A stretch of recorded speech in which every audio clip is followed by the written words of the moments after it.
Well, good morning everyone. Oh, I better fix this mic actually. I think that'll be alright. How are we all today? Let me just check that it's not in the screen. I think that's alright. Let me check over here. Welcome to our usual show. Not much news for Sony though. I suppose, look, it's getting a bit too close to Christmas, so we're probably not going to have much news now till after the new year. So there'll be a little bit just talking about a couple of lenses today. And then apart from that, I'm just going to talk about some camera news, some overall camera news from Nikon and Canon and stuff. So I thought we'd do that today. So let's go over to the chat anyway and see who's here. Oh, let me start the timer. Where are we?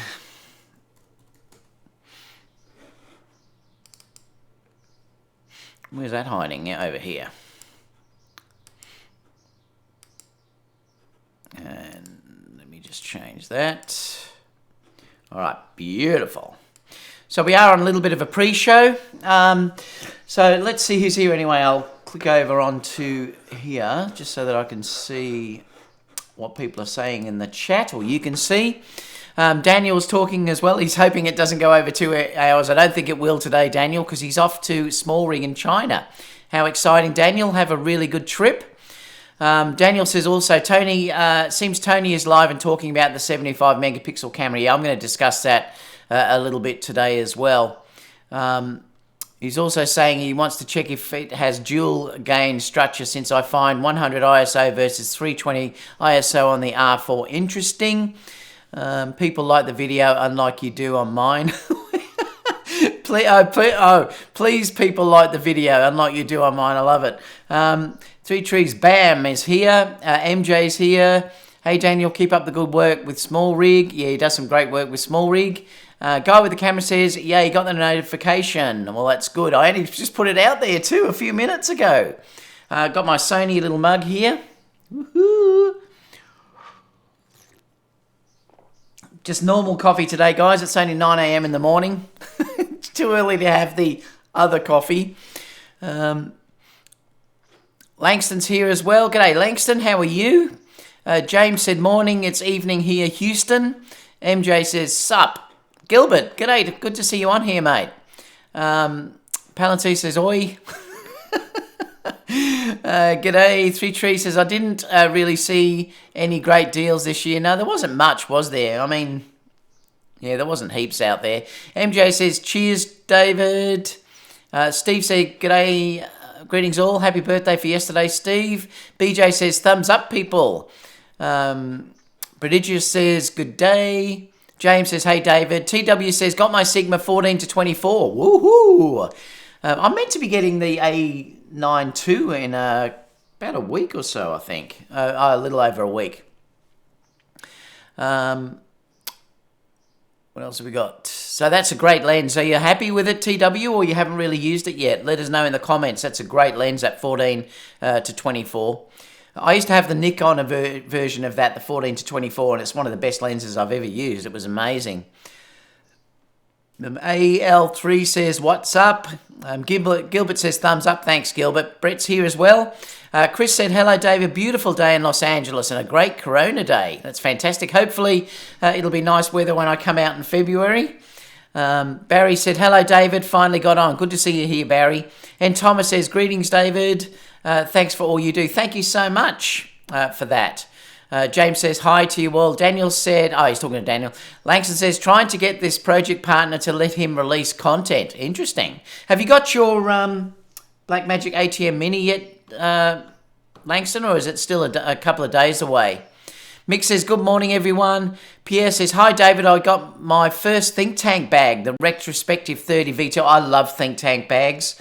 I've got 4 of them, the rolling ones, the bigger ones. They call Think Tank, and they are built like tanks. They just never, ever let me down. I love them. I mean, I probably force too much. I probably should sell one. Because I've got a couple there that I don't use. I use a couple of bags when I'm doing fusion, which is the video and still side of things. I use 2 bags because I have one bag sort of set up for the video side of things, and then I have another bag set up for the stills gear, and then I often carry a third bag which has lighting in it. So having the fourth bag is probably a bit of overkill, so I probably should seriously think about selling one. I am going to get rid of a whole stack of stuff because I review so much stuff. I am going to sell a whole stack of stuff soon. I have to work out where to sell it, and then hopefully it'll give me some money that I can buy some things to review for you guys. But yeah, that's a great bag, Pierre. Love it. Think tanks are amazing. My case says, good morning from New Jersey. Joseph said, my Canon RA is coming Sunday. Fantastic. All I shoot... Oh, it's the RA. Yeah, so you're getting the one for shooting that. Astro camera. Fantastic. You'll have to let us know how it is, Joseph. My other camera is the Sony A7 III. Love it. Langston says, not yet. Still waiting on it to ship. You're going to love it, Langston. I've absolutely loved this ATM Mini. Langston said, my Think Tank Production Manager 50 is the real MVP. Entire video set up in one bag. I know, they make such great gear, Think Tank. I wish I was sponsored by them, but they do make such great gear. Yes, David, it's an amazing lens in combination with the A7R4. It would be. What a great combo, that lens on the R4. London is online, so let's crack on it. Langston, I love it. Daniel says, does the ATM Mini have memory settings? Yes, it does, Daniel. You can save all the settings and recall them up. Guy with the camera, Think Tank bags are too heavy, should be lighter. Other than that, I love the retrospectives. Yeah, well, they are a bit heavy, I have to agree, but I think it's worth it to pay for that robust. Like I said, I've had mine a number of years now, and they are indestructible. They really are. The wheels are incredible. Everything about those bags is amazing. And like I said, I'm not sponsored by them. I'm just telling you as a heavy user of those bags. I've got a few, the airport roller bags and a few others, but they are amazing. So if you can afford them, they're not cheap, but if you can afford them, you know they're going to last you probably forever, basically. I mean, like I said, I'm rough with my gear, and they still are amazing and still really like the day I got them in most ways. You've got more I love Gilbert says you've got more gear than B&H. I love it. What a crack up. Altric. G'day, Altric. How are you? I just want to make you a moderator too, Altric. Hang on. How do we do it? Oh, there. I want to make Gilbert a moderator as well. Add moderator. Where's Gilbert? Add moderator. Did it do it? Oh, yes. I think it did. What else have we got? I'm at work, so I'll try to drop in and out. No worries, Altric. Not a problem at all. I did make you one, didn't I? Oh, yeah, I did.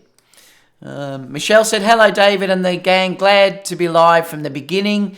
YouTube has been sending me notifications near the end as late. I don't know. I know YouTube is up and down like crazy at the moment. It really is. Barry said, I've been taking photos 50 years this month and still going. Woohoo, Barry. Langston says, wow, yeah, Barry Street, that's fantastic. Now, just a couple of other things too. With the chat, the live chat, Casper particularly if you pop in, I've had a couple of people say that they don't like too much when it gets a bit aggressive. So, look, what I'm going to probably start doing is not allowing the more... I know Casper particularly is only mucking around when he does it, but some people take offense. So I think what I'm probably going to do in the live chat is if I see things, particularly like when it's Photomiak and Casper going on at each other, it may stop. Look, to be honest, it doesn't really bother me, but it may stop some people from wanting to post, because sometimes in these live chats and like Facebook, that's why I love the photography videography school so much, because it's such a safe environment. So I think I probably want to make the YouTube chat the same, because I'd love other people to chat, because sometimes we've got over 200 odd people. We get around 200 in the live chat, and not everyone, probably a third of those people actually comment in the live chats. And I'm just a little bit worried that they may feel, if they start to see too much aggressive banter, even though it's playful, it might put them off from doing comments. So I would like you to still muck around and things like that. Like, I love that aspect of it. I mean, I'm an Aussie, and that's what we do. But we just have to keep it reasonable. So any of the mods that are on there, if you do see a comment like you think is not really appropriate, just delete it, guys, because like I said, I don't want really too much of the, you know, like, even though it's a bit of banter, it can be taken the wrong way. So I'd like it to be sort of a more safe environment. So feel free, if you see something that you don't like, mods, just to dump it. Let me see what else people are saying in here. So what's your opinion? Is Tony right not using the... Oh, TW, I'm glad you brought this up. What Tony said about APS-C lenses on full-frame cameras is completely wrong.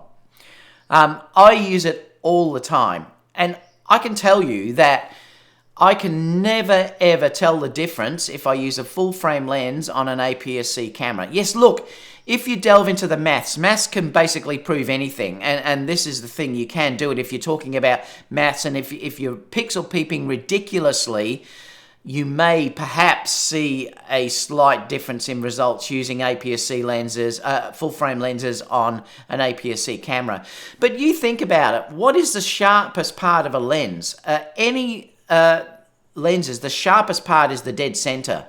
Now, if you look at the way the light goes around the sensor, it covers the whole sensor, and an APS-C camera just crops that sensor in. Well, what part is it still using? It's still using the center part of that lens, which is the sharpest part of the lens. Look, I don't really understand what he's saying. I think it's clickbait, what he's doing there, trying to get views and get people discussing things and things like that. I think it's totally wrong. I think it is completely wrong, because I do it all the time, and I cannot tell one bit of difference between a full-frame lens on APS-C or an APS-C lens on an APS-C. There's no difference. The center of that lens is the sharpest part of the lens, and that's what's going to be used on the sensor. Tony can say whatever he likes, and then look, he's entitled to his opinion, but as far as I'm concerned, he's completely wrong. The beauty with the Sony cameras is you can use full-frame sensors on the APS-C. In fact, that's what I recommend to do, because the thing is that if you use if you buy APS-C lenses, you're really limited, and you can't really use them on full frame because it crops. Now, the A7 IV you can, because you get 26 megapixels, but say, for instance, you've got an A7 III. Well, you put an APS-C lens on there, and then you get something like 11 megapixels, which is okay, but you can't really print massive files off that. So it's much better, really, if you can afford it, to buy full-frame lenses, because then you have the benefit of using them on both. Now, the only area where you suffer, I suppose, is that, you know, you've got the crop factor, but that's fine. And you just have to understand that if you use a 24mm like the... it's actually on the camera in the other room. If you use a 24mm, say, GM, it's going to be around a 35mm on APS-C. So you've just got to understand the crop factor, that you don't get that wide angle anymore. But I do recommend it, really, because if you buy full frame, then at least you can use the lenses on both without any penalty at all. So I can only talk from my experience. I think Tony is talking rubbish when he mentions the bit about the using full frame lenses on crop sensors. I think he's just doing clickbait. I mean, I like Tony. I've got no problem with him. I think they're fine. I like both of them. I watched quite a number of their videos. But I think in this case, he's completely wrong. And I've got a feeling that he's just doing this to get clickbait. But that's my opinion.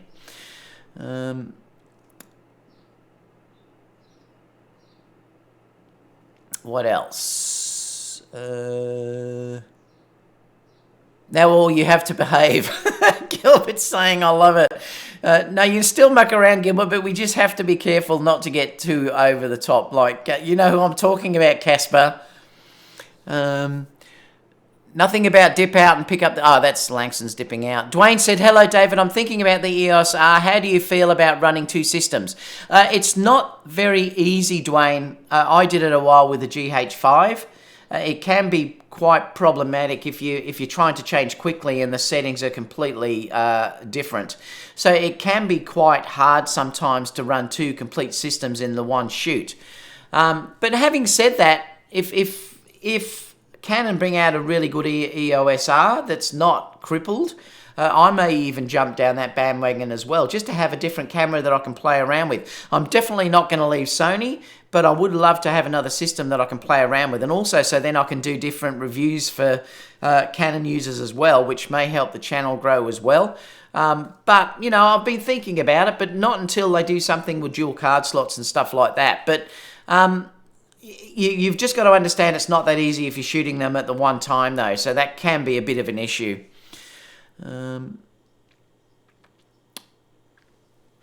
Ewan said, hello from Turkey, your followers. My David, thank you so much, mate.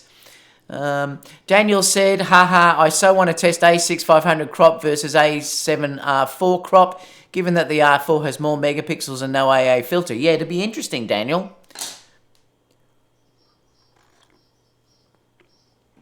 I am what I am said 10% of the market is for FX. What percentage Nikon, Canon, Sony have in that range? I'm not sure. That'd be interesting to have a look at that. Daniel says, if Tony has it right, if Tony is right, it has to be that the sensor is designed differently, and that will be so weird. Yeah, it's not right, Daniel. What Tony's saying is completely wrong. Guy with the camera says, what Tony was saying is that crop sensors are less sharp with full frame. Rubbish. That's not true. They are no different.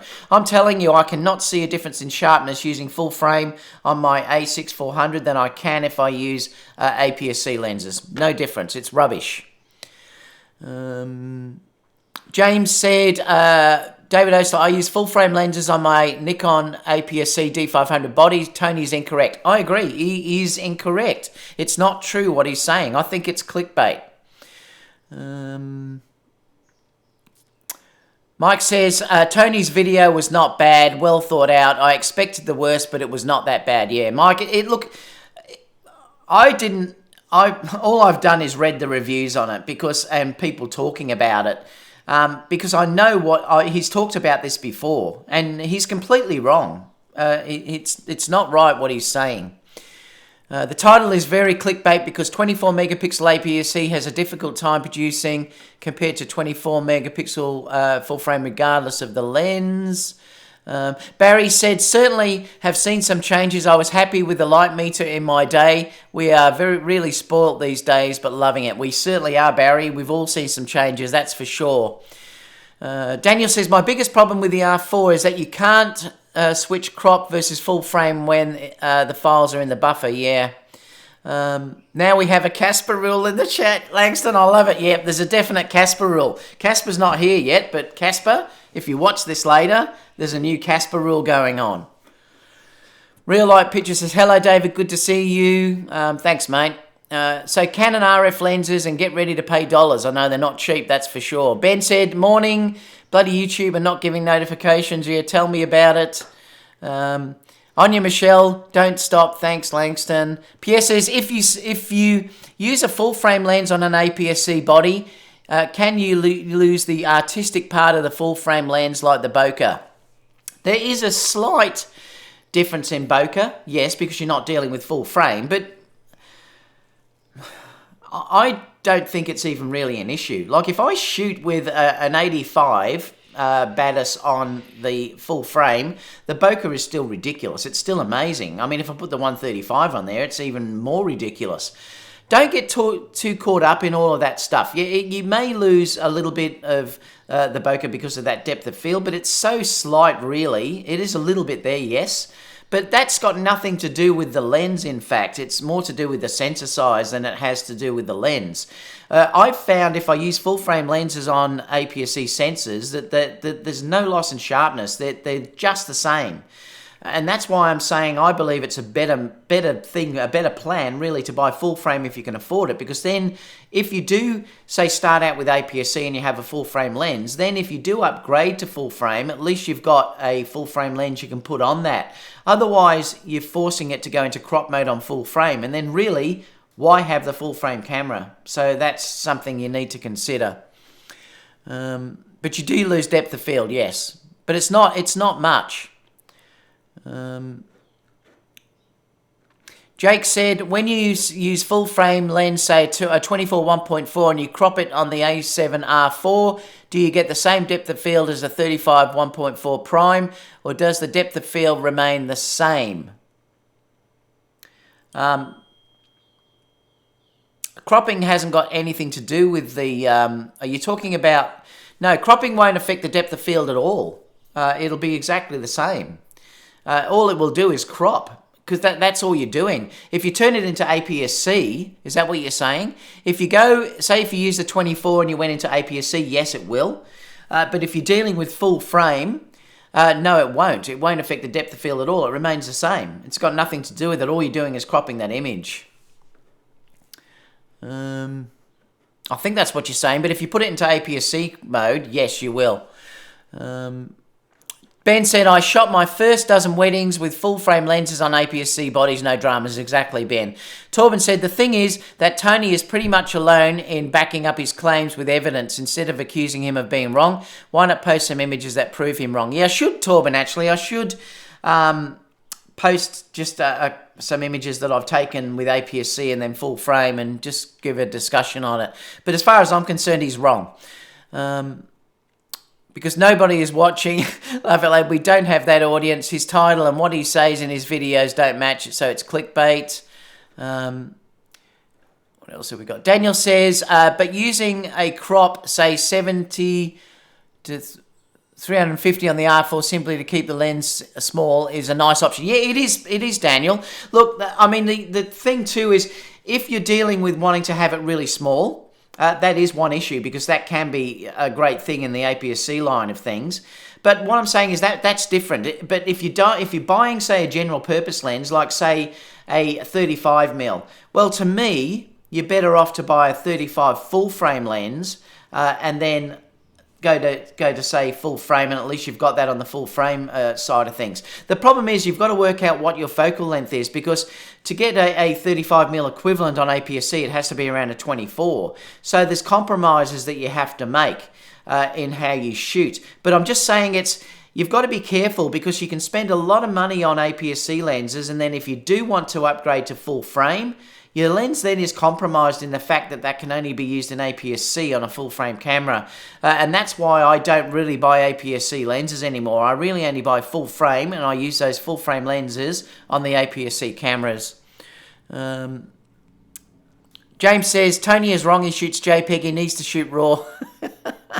Tony is clickbaiting more and more since they hit 1 million. They need to pay the... Yeah, well, I mean, he does seem to be doing that lately, and that's an interesting thing. Maybe you're right, and maybe he is just playing that clickbait game to keep his, algorithm working. I'm not sure. Fully agree with the fact we can mix and match is great. And you know what? The best benefit with Sony is the fact that you can use the same lenses on APS-C and full frame. It's the same mount. That's the issue with the Nikon cameras, and that's the issue with the Canon cameras. That because they've developed those totally new mounts, it becomes an issue. Well, that's one of the best things that we've got with the Sony cameras, because you don't have to worry about that. And in a way, that's so much better for Sony and research, R&D and everything else. The problem now with Canon and Nikon is that they've got to completely redesign and R&D to completely different systems, and that must really hurt them, particularly someone like Nikon who's struggling at the moment. That must really hurt them, having to say get lenses for both camera systems, whereas Sony really only have to do the one mount, and that's fantastic. It also makes it easier for companies like Sigma, like Tamron, and everyone else to produce lenses for the Sony mount as well. Sony have opened that mount up, that they've enabled people to do that. You know, Nikon and Canon are not allowing that, so it's a bit silly, really, in a way. I Am What I Am said, what is the A9 maximum frame rate shooting in RAW? 20 is the what you get. That's what you get on the A9. Guy with the camera said, cropping in poster in the camera is using less of the image sensor, so you don't retain the depth of field compared to larger lenses move closer. Yeah, if the thing is, remember, it depends. If you're talking about shooting in crop mode, yes. But if you're shooting about just cropping in camera, it won't affect the depth of field, because it's the same. All you're doing is cropping. The depth of field is still exactly the same. But one mount for 4 systems, crop, full frame, and video is so smart. Exactly, Daniel, it is. All right, guys, I think we better start with... Oh, did I stop that? I did too. I didn't start the timer. So let's go through some news, because there's not heaps of it, but we'll go through some news anyway. Let me bring up this, and let me go there. Oh, I've got to actually fix this because it's a bit big at the moment. Let me just see, is that... Yeah, that should be all right. So like I said, it's pretty quiet. So the only thing I've got at the moment is, let me just mark that so I know where we were in the chat. Not much Sony news at the moment at all. So I thought I'd just show you a couple of things. This is one of the first images taken with the this is an A7 III with a 70-180 Tamron. Hopefully in the new year I'll get to try this camera out when Tamron get it in Australia. Dying to try this out. I'm still deciding whether to sell my 70-200 f4 and buy this, but I want to test it first. So you can see the sort of size that you're dealing with here. I mean, if you took the lens cap off, this really is going to be quite a nice small lens. It would be really nice looking at it. But I'm dying to try it out. I do believe it's still the 67mm filter thread size, which would be great, because then the 17-28, the 28-75, and the 70-180 will have all the same filter thread size, so that also is amazing as well. It doesn't have a hole button though, Daniel. No, that's one of the issues. I mean, I suppose what you're gonna, we don't know pricing for this yet, but I suppose it's going to be very similar build quality to, you know, the Tamron that we're looking at here. So it's going to be probably very similar to this, which I found, interestingly enough, that the Tamrons tend to be, for me, the best build quality of anything. What I'm talking about build quality is that they don't scratch and they don't seem to mark or anything like that. So whatever stuff they're doing with these lenses is incredible. So even though it's plastic, it's incredibly durable. Like I said, this looks like as good as the day I've bought it, and you know how I am with my lenses, and this really is fantastic how it's done. So I'd say that the 70-180 is probably going to be exactly the same, but you're not going to get any bells and whistles features with this. You know, you're not going to get your manual switch on this or some of the focus buttons or whatever with it as well. So it's going to be a basic lens, but I'm not fussed about that. I'm more fussed about having a really good light sort of 70-200 equivalent type lens. I'm not worried about losing the 20mm. And with focus breathing, you don't even know if it's going to be really an issue. So I think I'm going to wait until I test it, and then I'll probably make a decision after I've tested it. If I'm happy with it, I'll probably sell my 70-200 f4 and I'll buy the 70-180. The 70-200 f4 is a really good lens. I really like it, but because I shoot so much dance work and things like that, where I'm dealing with low light sort of stuff in dance concerts and stuff like that, I wouldn't mind a 2.8 lens so that I can not have the ISO so high. See, the issue is that you have to have a fairly high shutter speed to stop the dancers when they're doing their jumps and everything else. You don't want them blurry.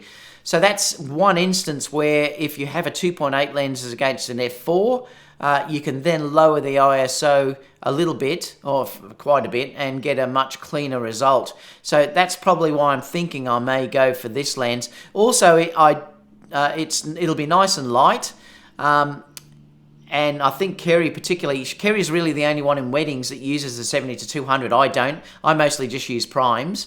Or the 24-70 on another camera, but I'm usually using like the 135 or the 85 or the 24.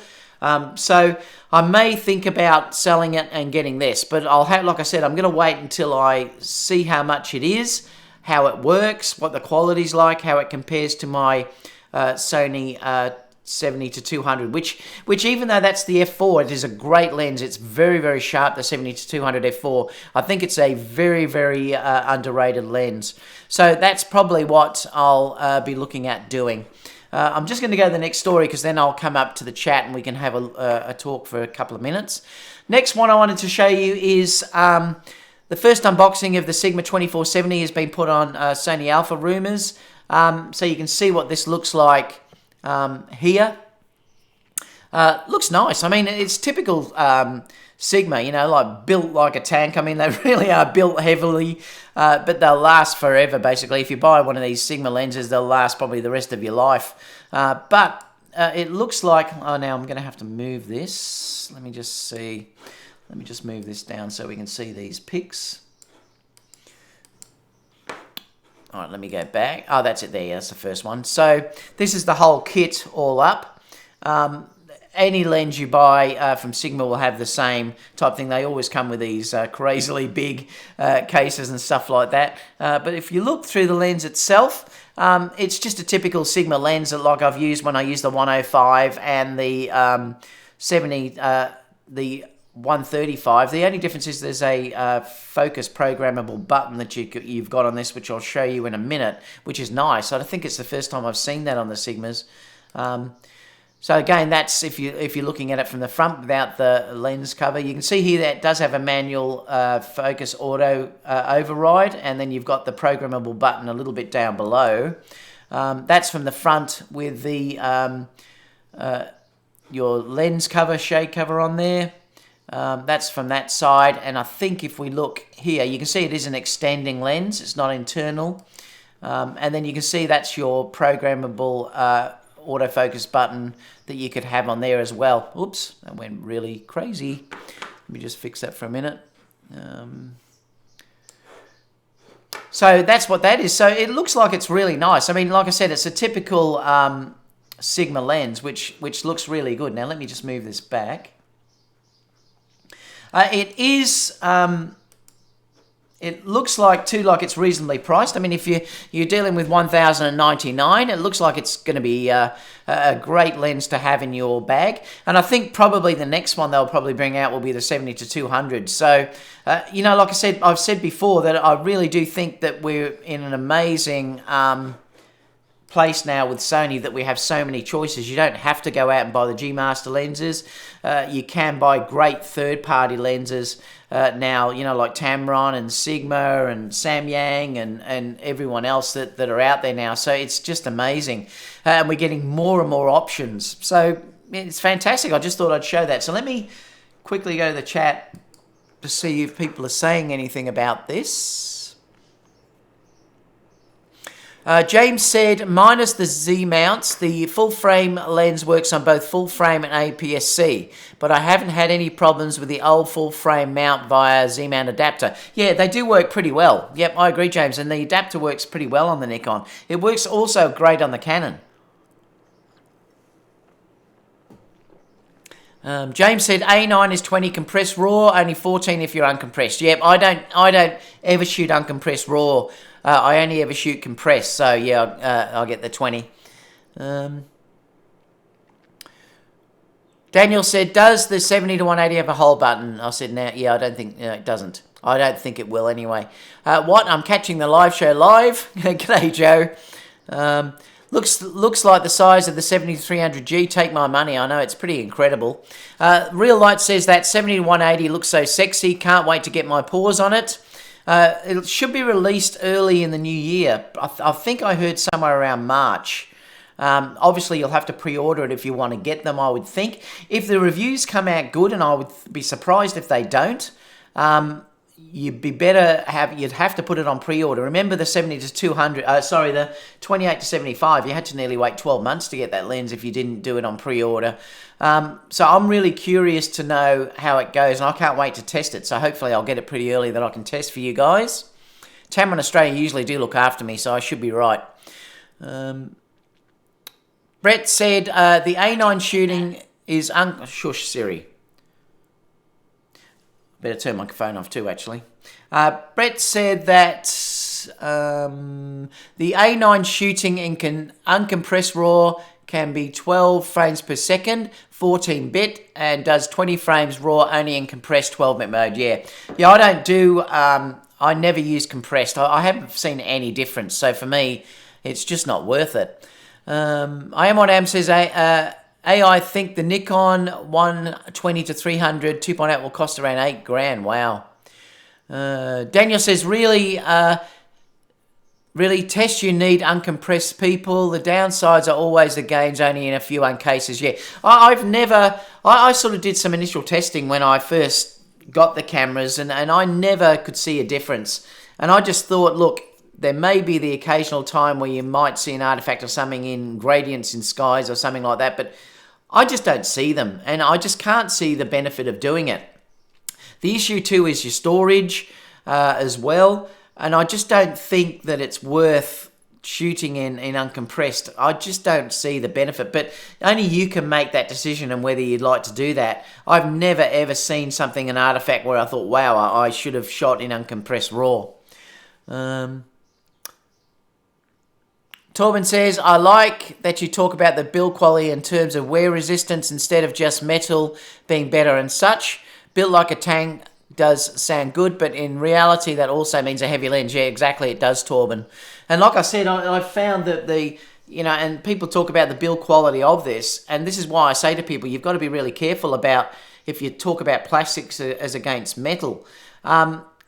This is incredible. The Tamron lenses are incredible in how they're built, because it just does not mark. It's unbelievable, and this is one of my most used lenses, and I've shown. Pity I couldn't get the 16-35 that I'm showing on this camera, because if I did, if I could show you, let me just switch this. That mouse always disappears. If I could switch over to that camera over there, and then that's got the 16-35 on it, which is the Sony lens. So, and if I could show you what that lens looks like as compared to what this lens looks like, you would die in the fact of how much that's scratched. Now look, it doesn't affect performance at all, but if you want to sell the stuff and not treat it with kid gloves, the Tamron can't be beaten, because it's just amazing. It just does not mark, and that's one of the things about this. So you can't fault the latest really good plastics that are out there. Let me just go back to the chat. Ray said, a bit late to the party, but hi David, hope you're well doing. Yeah, fantastic Ray, so thanks for joining us. William said, morning, thumbs up David, thank you so much for saying that. Love it if you could give me a thumbs up guys too, it does let people know I'm on live. Plastics equal won't easily dent or scratch, yep. Now like I said, and the problem is, and I do explain this to people too, that sometimes I sell the gear and it might have a few scratches on it. Really at the end of the day, it doesn't affect the performance. That's the main thing. I wouldn't hesitate buying a lens if it was scratched, as long as the performance and everything was perfect and the lenses and everything were perfect in there. I wouldn't be worried myself about the external side of it. I suppose people that continuously sell gear might worry about that, but I don't. So I would just, if I saw a lens that was reasonably scratched and all on the outside, but the optics were still amazing, I would still buy it. In fact, there's some way of looking at it that it might show that lens is really a stellar lens, because it's being used an awful lot, and it might be something that you need to consider. But yeah, it's just interesting how people vary with that. Kevin said, I have the 70-200 f4 and would love to have that 2.8 Tamron, but the Sony f4 is a very sexy lens and I love the look of it. It does look nice. I mean, it is a nice looking lens. Dwayne says, I have the 85 GM and the 85 1.8 Sony. Would you get rid of the GM and get the 135? Yep, I would. Definitely. If that was me in that scenario, Dwayne, I would keep the 85 1.8 and I'd get the 135. Yep, if you can afford it. Gilbert says, great time to be shooting Sony. You're not wrong, Gilbert. Studio 96 said, you have to be very careful with the Tamron's T-stop, is far from ideal compared to the Sony lenses. I haven't found an issue with that, Studio 96. So what are you finding? What's the problem? Daniel says, I wonder if it's easy for the others to catch up with the amazing amount of FE lenses being released now. It's interesting, Daniel, but it's not going to be easy, is it? I think Canon particularly need to open up their mount. And I think that was a very silly move, closing those mounts down. But, the best thing Sony did was open those mounts up. So I'm not sure. It'll be interesting to see. It'll take time. I'm going to talk about the Canon roadmap in a minute, lenses that are out there.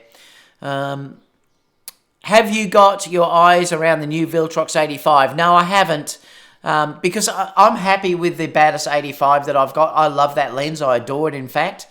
The thing I love about the Batis is the fact that, and I do believe there is something about the contrast in those lenses, that they do have that Zeiss pop that I think is there, the color. They are actually a little bit more colorful than the Sony lenses in particularly. The other thing that I love about it is it's stabilized. Now for me particularly, if I want to put that on the Sony a6400, it then becomes a stabilized lens or a camera because it's got that stabilization in there. The other thing too, it is really well weather sealed as well. So I love the Batis line. I love the autofocus there. So no, not really. Even though that's a really nice lens, I'd be sticking with with the 85 Batis that I've got. Ralph said if it's as good as the Sigma 14-28 2.8 art in terms of build and image quality, it will be amazing lens. I'm sure that 24-7 will be amazing build quality. It's an art series lens, so it will be great. That's for sure. Attilia, g'day mate. Any word on the Sigma 70-280 mount? No, but look, it'll come. There's no doubt now that they've released a 24-70. A 70-200 is only a matter of time before that comes out. Colin said, bless you, David Justin. Thank you so much, Colin. G'day, Aaron. How are you? Daniel says, he's talking to Aaron, and that's about it. All right, let's continue on with the news. The next story, which is great if you're a Nikon shooter. Let me just move this over.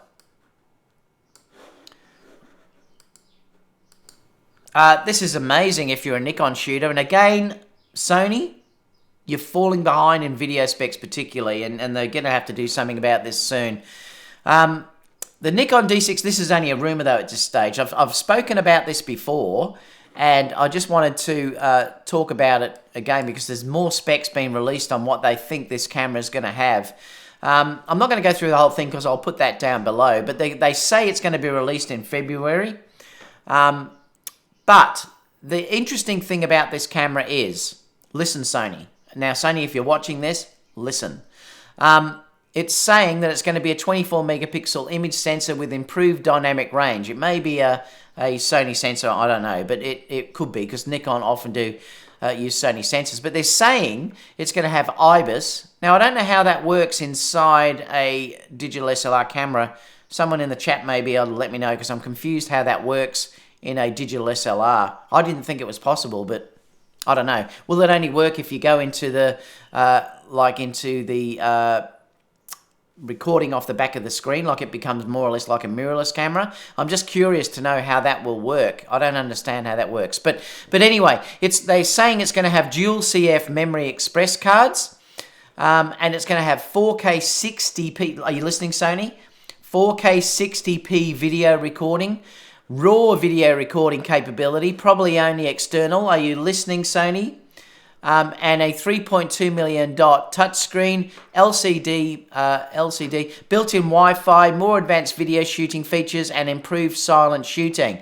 Now, they're saying that it's not going to be a hybrid camera, but it's going to be a digital SLR. So I'm just curious to know how it works with IBIS. I don't know how they can do it, but someone in the chat may be able to, let me know about how that works. I've got no idea. So they're saying improved silent shutter, 4K 60, raw shooting video capability, possibly only external. I mean, I'd be happy with that, etc. So anyway, they're saying that's going to come out possibly in February next year. Incredible. Now, if you compare this with the Canon 1DX, very similar specs. They really have pushed some amazing digital SLR cameras out like this, and the 1DX sound incredible. So if the specs are true, good on them, good on Nikon and good on Canon for doing that, because it's really interesting. All right, let's go now on to talking about Canon, and I'll come up with Q&A after doing both of these, but I wanted to talk about this. Like I said, there's not much Sony news, so I thought I'd bring you up to date with some Canon news that's out there. I just wanted to talk about the state of the Canon's RF mount 1 year later, so after it's been announced. Obviously, we know that there's the EOS-R and the RP that came out. and there's just some samples. Like I said, I'll leave this down below. I'm not going to go through most of this stuff, but I wanted to talk about the lens roadmap because even Daniel mentioned this before. The initial lenses that were released on the Canon EOS-R were the 24-105. It was the Canon 28-70 f2 and the Canon 50mm 1.2. I have to be honest, Canon lenses have always fascinated me because I came from a Nikon background. Even then, I really wanted to try some Canon lenses, and that's one reason why I might one day get an EOS-R, because I'd love to try something like the 85 1.2. I've always had a fascination with that, and I'd love to try it and give it a go to see how it is. But these are the main lenses that came out at the beginning. Now, if you look at what's coming out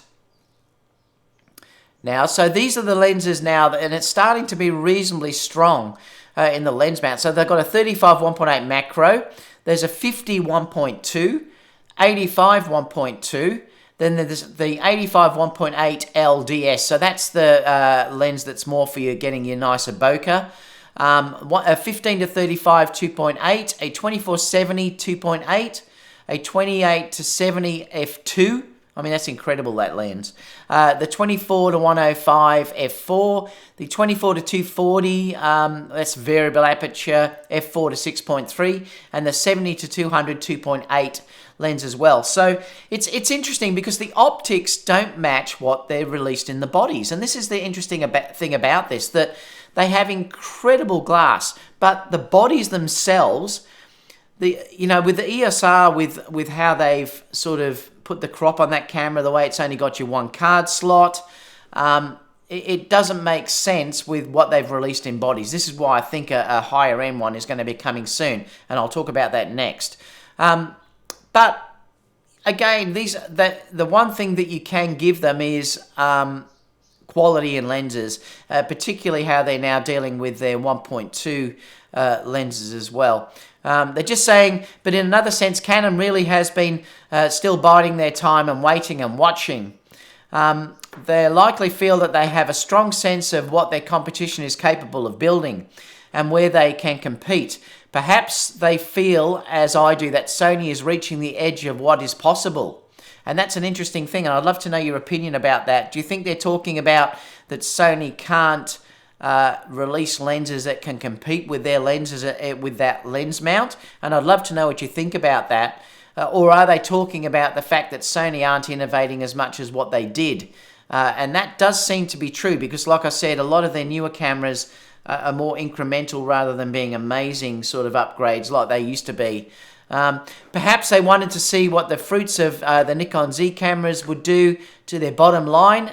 I feel rewarded, and Canon's biggest competitor was the Nikon Z, and they have continued to struggle. So it's interesting. So I'd love to know what you guys think about this, but it does look like they're really strengthening their lens area. It says the strengths: impressive attention to high-res, high-end lenses produced with significant speed.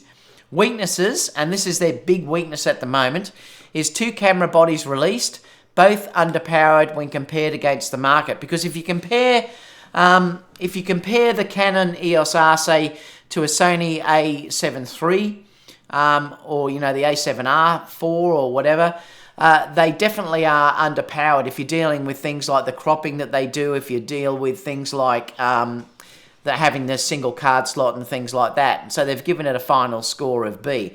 But why I think this is important is because I've said that I think it's only a matter of time until Canon now bring out a body to match these lenses, and I think that this may be what it is. Because there's rumours that a 75 megapixel Canon EOS-R with dual card slots is coming in February 2020. So this is interesting because basically it becomes the 5DS. That's what this is going to replace. And they're saying that they think it may be called the RS. Which you could laugh at, couldn't you? RS may be not a good thing because here in Australia, RS means something else. I don't know if it does in the US. But it's interesting. To 75 megapixel image sensor, is nuts. Like The funny thing is, I'd love to get a high-end EOS-R, but I don't know. I mean, I don't really even want the 60 megapixels that the Sony a7R IV has. So I don't know if I'd be interested in a 75 megapixel RS. But I think Canon do always give you the ability to shoot and change the raw resolution in the camera. So that could be one big benefit, and I wish Sony would bring that out. If Sony, say for instance, had the a7R IV and they gave us the ability to shoot a lower res RAW file, like I think Nikon and Canon do, that would be incredible. And, you know, I think you'll probably find that they would have that. So this may interest me. But it also may depend, too, on what they bring out in video specs on this as well. I mean, I'd probably prefer an EOS-R that was around that 24 megapixel or 36 megapixel and had 4K 60 without a crop with dual card slots. But this is interesting. I suppose they want to claim the camera bragging rights again over Sony, because they did have that with the 5DS, and now Sony has got that with the a7R IV.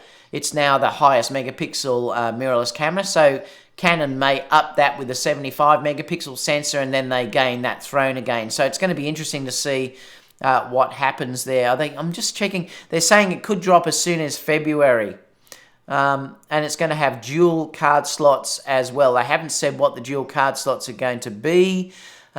It says the specs revealed by CR source claim that the camera will feature a 75 megapixel image sensor that's focused on dynamic range, and they certainly need to improve dynamic range compared to what the Sonys are, but I suppose if it's a totally brand new sensor, they may be able to do that. I don't know how it's going to go with noise though at 75 megapixel, but dual card slots, a joystick, so they're probably going to get rid of that horrible, stupid, this little thing on, what is it, the I can't remember what you call it. That stupid little thing that Canon released there. I thought multifunction bar is a waste of space. They really should have put a joystick on there. So they're saying it's going to go back to a joystick. The Digic 9 processor, similar max burst to the EOS-R. High resolution EVF, no touch bar. I mean, I don't blame them for getting rid of that. It's a waste of space. And a similar body style to the current EOS-R. So interesting, and they're just saying if CR source is to believe, this camera, tentatively referred to as the EOS-RS, is only a couple of months away and will compete directly with the Sony 61 megapixel a7R IV. So interesting. What do you think? So I'm going to open up to Q&A. Just to see what you guys think about all of this stuff. Like I said, there wasn't heaps of news today, but we've still nearly managed to go an hour. Where were we? Where did I mark? Delta Dave, the A99 has IBIS too. Yeah, I wonder how they do it. But isn't the A99 has a different system though, doesn't it, than what a normal digital SLR does. So perhaps it is going to be a similar system to what that Sony is. You could be right. Let's keep going down. I'm just trying to find... Oh, I was there. All right. The Canon RF 2470 IS or 28-70, independent of price, just looking at IQ over IS. Well, the best one you can get is the F2 version. That's the best one out there. That's amazing. Aaron says, I'll be switching in 4 months to the Pentax. I love it. Brett says, I don't see any difference in my in both Sony 85 1.8 and the Zeiss 85. Yeah, Brett, some people do and some people don't. I have, when I looked at, I found that the Batis was slightly more colourful, and I think I read a review recently where they were talking about it, and I can't remember who it was. It might have been is it I can't remember. There's a guy that always does lens reviews and all that sort of stuff. He did, I think, reviews of every 85mm. And he found too that Dustin Abbott? He found too that the Batis was slightly more colourful in things. But it, you know, it can also depend too on how you look at things. But I know in his review he found that, and I have also found it too, that the Batis has slightly more colour type contrast in it. And that's what I've just found with that. Don't forget too that you do have stabilization in that lens as well, the Batis, and like I said, it is very, very weather sealed as well. Daniel says, I don't want CF Express cards. What I want is a ring buffer for, say, 1,000 shots. Interesting. Digital mode, maybe. Yeah, I'm not sure how they're going to do that. But yeah, like I said, it's interesting. I forgot about the Sony A99. Aaron says, woohoo, Nikon here. I come on G9 on the eBay now. Stop it, Aaron. I love it. IBIS has nothing to do with mirrorless technology. I have IBIS in my digital SLR from 2016. So what camera is that that you're talking about there? So I'd just be curious.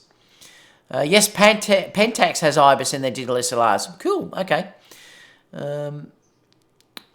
K3, okay, thanks for that. So it is Pentax that has it. So I wonder if Pentax has the similar system to the Sony A99 as well then. Pentax and early Sony A-series cameras were the only digital SLRs with IBIS. Yeah, so it's a different system. The difference with the, you couldn't correct me if I'm wrong, but the difference with that is it's a translucent mirror, isn't it? That's the difference. But there is an implication with using that translucent mirror, or whatever you want to call it, that you lose stops of light. So that's one interesting thing about that. So I don't know how Nikon will get around that, because there is a penalty if you're using that same system as what the Sony was using. Fern said, hey David, g'day mate, how are you? Looks like some good lenses. I know the Canon lenses are amazing. Fern says, I wish the X-T3 had IBIS. I'm sure, Fern's, the next X-T4 probably will. They probably had to leave something out to make you want to upgrade. So I bet the X-T4 has IBIS. And Aaron said that too. Just looking down here. Fern says, my artwork's at Fuji and C gets no tax and 30% off. Ooh. Brett said, Canon and Nikon new lenses are more expensive over Sony. Yep, they are, Brett. The new lenses are very, very expensive. I used to laugh how they used to say about how expensive the Sony lenses were. Well, you're certainly paying more for the new Canon lenses. Yep, that's for sure. Fern says I have the 35 f2 5.6 1.2. I don't know a good cost efficient 16 to 24. Daniel says, waiting and watching while you are losing market share. Canon, Nikon seems to be a weird game. Yeah, it does. I know. This is the thing that Nikon and Canon have to wake up. They really have to wake up and start producing something that's amazing. They need to do what Sony did with the A7 III. And that's what Sony and Nikon need to do. Because they need people to go, wow, that's incredible. But like I said, I have seen a massive switch recently. And like I said, I'm not sure people aren't getting paid to switch over, but I have seen massive switches on social media of people saying they're switching to the Canon EOS-R. And it's interesting. Jan said, great lens lineup for pro photographers, but not as much for the difference between 1.4 and 1.2. More because of the excellent lens optical quality, the difference in depth of field between 1.4 and 1.2. There is a little bit of difference, Jan. I mean, I can see it when I look at the 85 1.2. I suppose the benefit might be then, though, that you could stop down to 1.4, and in theory, the lens should be a little bit sharper. But like the Canon original 85 1.2 that I said I've always had this want to use is not a very sharp lens. It's certainly not as sharp as, say, the 85 G Master, but there's just something about the way that lens renders, and for me, it's not always about sharpness and everything else. But to have the ability to open up to 1.2, particularly if you're dealing with low light scenarios, can be a big difference. So I would love to have a 1.2 if I could have it. I mean, I do use 1.4 and I shoot at 1.4 often, so I'm certain if I had a 1.2 lens, I'd be shooting with it at 1.2. Bill said, I have the 35 RF lens on order with my EOS-RA Astro. Great, Bill. You're going to love it. Daniel says, no weird trackpad again. That's a dud. Yeah, that was a stupid decision, and they better get rid of that as quick as possible, I think. David, you're right about Canon coming out with a camera to match those lenses. Yeah, they need to. Don't forget too that there's also great features that the Canons have. The ability to have that ring that they have that you can program to do multiple different things. There is some great features about those lenses that are pretty cool.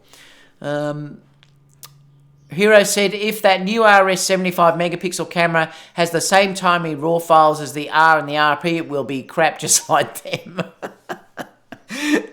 I love it. Where were we?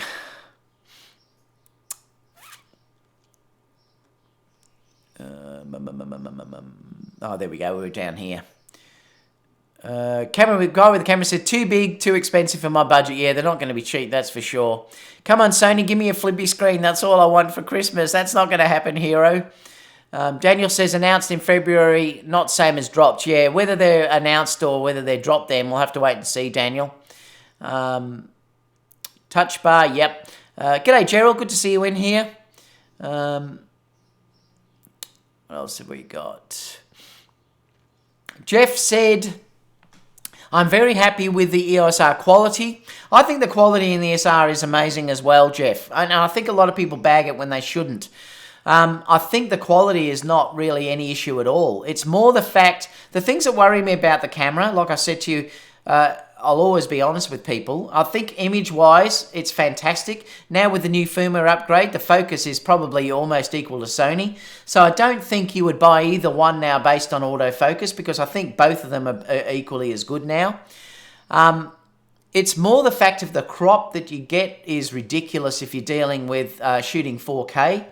And also having the one card slot. Like if they fix that side of things, the camera will be amazing. Now, if you're talking about, Jeff, your image quality of shooting now, the camera is amazing. And I'm not bagging the camera at all for image still quality. It's terrific. And I agree with you. There is nothing wrong with it at all. And it has changed it greatly with that. Yes, I agree. Brett said, yeah, the Zeiss has better color rendering. Yes, Zeiss Color Pop. Dustin Abbott. Yeah, thanks, Aaron. It was Dustin Abbott that showed that. I have the Sony FE85 1.8, and it's so flat with unpleasant colors. I prefer my Sigma 30. Wow, that's interesting. I haven't found the 85 1.8 to be flat. I found it still to be a great lens. That's interesting that you say that. Gerald says, do you need dual card slots? That must be a new one. Yeah, you do. I mean, the thing is, I have to have dual card slots. Leslie, hi, David. G'day, big hi from Croydon. Hi, Leslie, how are you? Nice of you to pop in. Hero Shots, I had IBIS with my Olympus digital SLR. I think it was the E310 or something like that. So was that a translucent mirror as well? It must be. I think that's, I can't see how it can work unless you have that sort of translucent or whatever you'd like to call it mirror that where the light can go through. I'm not sure how it can work. That's what I'd love people to let me know about. If you do understand this really well in detail, let me know in the comments down below.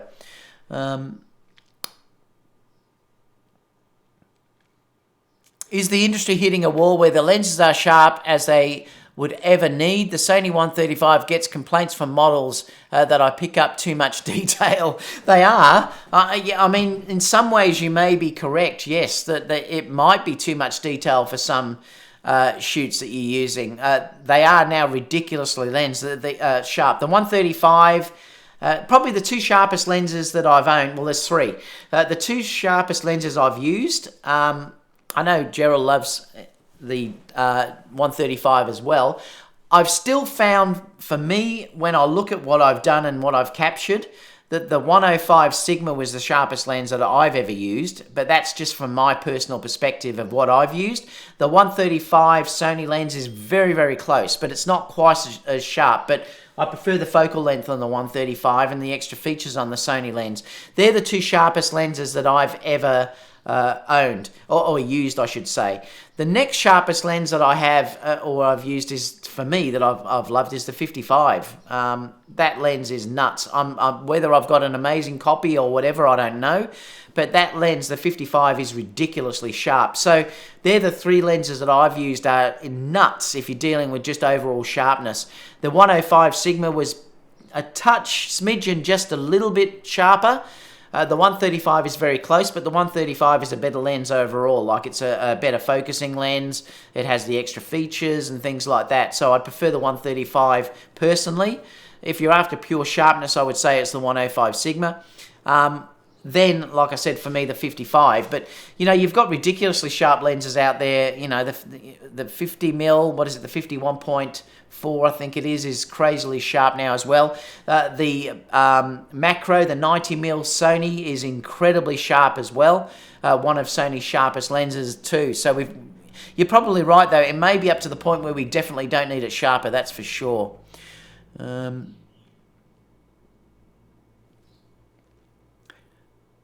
Delta Dave said SLTs divert a third of the light. Yep, okay, there you go. Where were we? Translucent mirror that Sony A was using was causing a loss of light up to a 30%. So again, that is why I went with Pentax back. And since it was the only brand having IBIS in the camera, the company I bought from has no replacement stock until February. Jan says, I think so, David. Maybe the translucent mirror. Pentax also has a lot of shooting aids for focusing similar to peaking. Just scrolling down. Guy with the camera said 85 1.2, older one, is a little overrated. It has, for years, the 85 GM is sharper with better bokeh. There's a look about that 85 1.2 that I like, though. Like I said, it's a personal thing, though. I just adore the look of that lens, but like I said, we all like different things. I bet the new ones on the EOS-R, though, are probably incredible. Jeffrey said, I don't need dual card slots. Sorry. No, well, if you don't need them, Jeffrey, you don't need them, so you're fine. If you don't need dual card slots, the EOS-R is amazing. Gerald said, my A7R for 61 megapixels is enough for me. No need for 75 megapixels. My files are big enough. It may be just that, like I said, it might be just a bragging rights type thing, Gerald, that, you know, they want to just up Sony. That could be what that's about. Gilbert said, I'd like a rear screen on my Sony like what Canon and Nikon have. Yeah, the screens definitely need to be updated on the Sony cameras.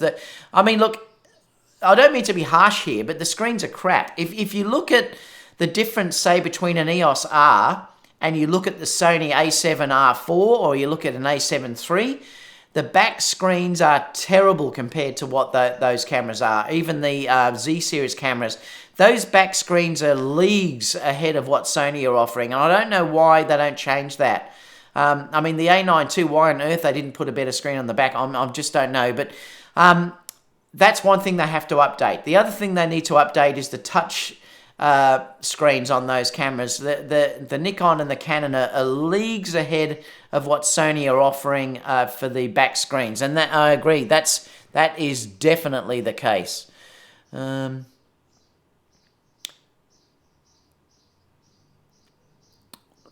Just scrolling down to see what people are saying. Dustin Abbott will make a video about why he finally thought the Canon EOS-R, what he thought about the Canon EOS-R tomorrow.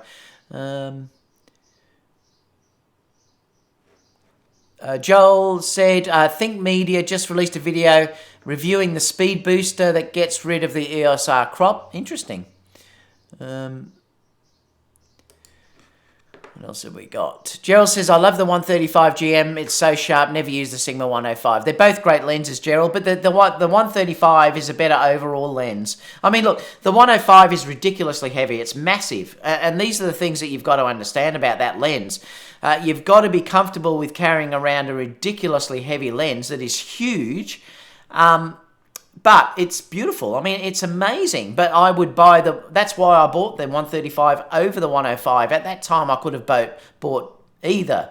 The 135 is a better overall lens. It's got better focusing. You have the declickable aperture. It has got much better focusing. And also you've got the programmable buttons that are on that lens as well. So, you know, it's in a different league if you're talking about an overall lens. If you're talking about just pure sharpness, though, the 105 is nuts. The G Master is close, though, Gerald. It's really close. There's not much in it. That's for me. I'm only talking about what I see. If you talk about other ones that have reviewed the lenses, they said the 135 was the sharpest lens. I think it was Lens Rentals or something. So it just depends, I suppose. Sony should update the 55 to have the same features as the 24. I know, how amazing would that be, Daniel? Harry, Sony are given a lot of people to switch, been told by a big popular photo store here in India. Sony gives kickbacks, also free stuff. Yeah, they may, and I think all camera manufacturers are doing that now too, Harry. I think that's what may be happening with Canon at the moment. Like I said, I've heard a lot of people saying that they're switching over. I did a photo walk the other night, over 70% Sony. Wow, Jeffrey, that's amazing. That's unreal. Where do you live, Jeffrey? I'm just curious to know. Torben says, I'll stick my hand in the beehive here and say that if you're using the FE85 1.8 on APS-C, which is the comparison with your 30mm, suggests that I'm not surprised. See my next comment, I'm not sure. The FE's downfall is that there is where it's a great lens on full frame 24 megapixel. It appears to not resolve well enough to compete, for example, with the 85 on higher res cameras. Your 24 crop sensor has a higher pixel density, and if your 30mm resolves better than the 85 on that sensor, it's not surprising that it performs better IQ-wise. I'd love people to know. Let me know if you do use the 85mm on the A7R4. This is the Sony 85 1.8. Do you find that it's out-resolved? Love to know what you say. Hero says, I use the 85 on my A7R2 and it's wonderful. I did too and it was fine. Although I use the Batis. So, yeah, I'm not sure what's going on there. And that's about it. We've caught up with everything on the live show, guys. Stay tuned on the weekend. I'm going to be using this. I'm going to try shooting with the Insta360 over the weekend. I have got a new gimbal that I'm reviewing for Firetech. So stay tuned for that. It's amazing. I'll be taking that out on the weekend, doing some shooting as well with that at the same time as well. Jeffrey, the photo walk was in Brisbane. Cool. Well, that's interesting. It's great that you're saying that most people... It wasn't a Sony-sponsored photo walk, though, was it, Jeff? Was it just a normal photo walk? It wasn't, like, organised through Sony or something like that, though, was it? That's it. Yeah, I'm dying to try this 360. I can't wait to have a look and see what it does. Like, I'll certainly be bringing it out to the States when I come out in February. I can't wait to, say, go out to the deserts and places like that and be using the 360. Even use it in Disneyland should be fun. Can't wait. It should be great. Apart from that, guys, thanks so much for the support. I'd really appreciate it if you could give me a thumbs up, because it does share this around. And also, like I said, I'm unsponsored, so it does help the channel grow as well. So I really would appreciate it if you could give me a thumbs up. Please, for the other people in the chat, like we've got 114 now, please join in on the chats, guys. I'd love to have conversations with all of you, because it tends to be very similar people. It's probably only a third of what's in the chats watching. So please, if you can, join in on the chats, because I'd love you to be involved in this group. It's like I said, it's an amazing group that is very safe. Like I said, Casper, if you're watching this later on, we're going to try and stop a little bit of the nastier. Even though it was humour, it can be read the wrong way. So we're going to try and start deleting that sort of stuff. But please join in on the chat. Alexander said, love your channel. Thank you so much, Alexander. Really appreciate that. Enjoy your trip, Daniel. Enjoy China and going and talking to small rigs. So have a great time over there doing that. It'll be interesting to see what you say when you come back. Brett said the G Master lenses are made for high resolution, 100 megapixels. Yeah, that's one thing you're paying for, is the quality. Apart from that, Torben just said Peter Lindgren's test of the 385s revealed the FE85 didn't resolve as well as the Batis or the GM. Thanks for sharing that, Torben. That's really interesting. And that's about it. All right, guys, thanks so much. Enjoy your weekend, because it's Friday here, obviously, and then we're the weekend tomorrow. So apart from that, I'll see you all in the next video. Catch you guys. Bye for now.